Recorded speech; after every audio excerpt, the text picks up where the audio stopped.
So hello everyone. Today's session is about DevOps on AWS. But what is DevOps? DevOps is defined as a software engineering methodology which aims to integrate the work of development teams and operation teams by facilitating a culture of collaboration and shared responsibility. So this is a very bookish definition, and I think none of you will get this by reading for the first time.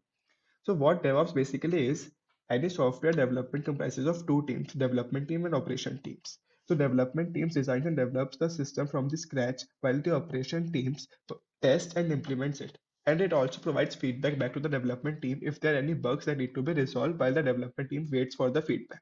So this entire process is very time consuming and delays the software development cycle. So here comes DevOps into the play. As its name suggests, is a combination of development and operation, and it breaks the wall between the development team and the operation team. So it allows both the functions to perform simultaneously. So its symbol is like an infinite cycle chain, which allows you to build, test, release, deploy, and operate, monitor, and all these functions. So these are the tools of the DevOps like Git, Puppet, Chef, Sourcecheck, etc., which allows you to facilitate all these functions.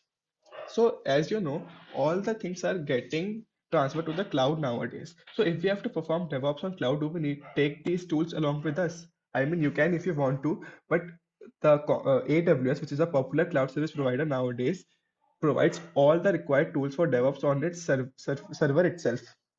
So as you have a basic understanding of DevOps and AWS, now we can move on to continuous integration and deployment. So what is continuous integration and delivery or deployment? So it's a diagram. It comprises of four stages. So basically what CI/CD is, let's suppose I have a team of 100 developers and I am working on some piece of code and some other person is also working on some same piece of code.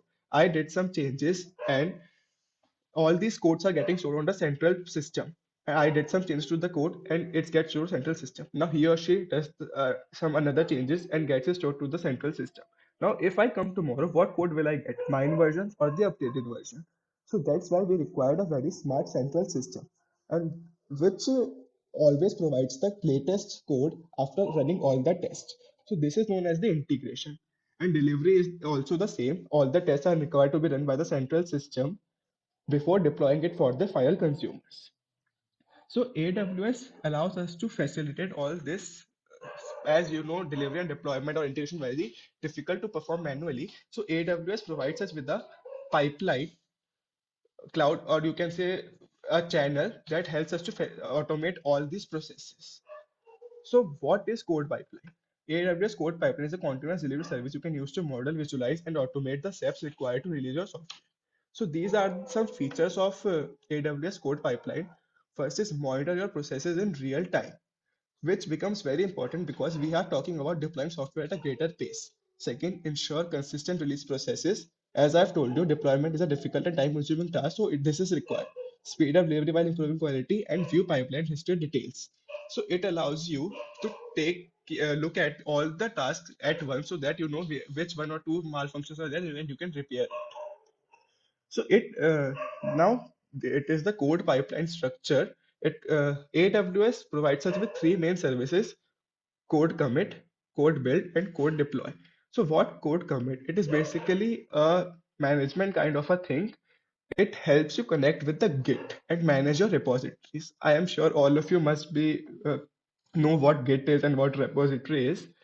Uh, so all the developers build the code and it gets stored in the Git or repo. And then there's a stage of code build where all the development of the code happens. Then there is staging stage. Then there is manual approval. It is required, and then the same code is deployed. So this is the process, the complete code pipeline architecture which AWS follows for the DevOps. And if any of the one stage is not occurred, then the whole cycle is completed repeated again.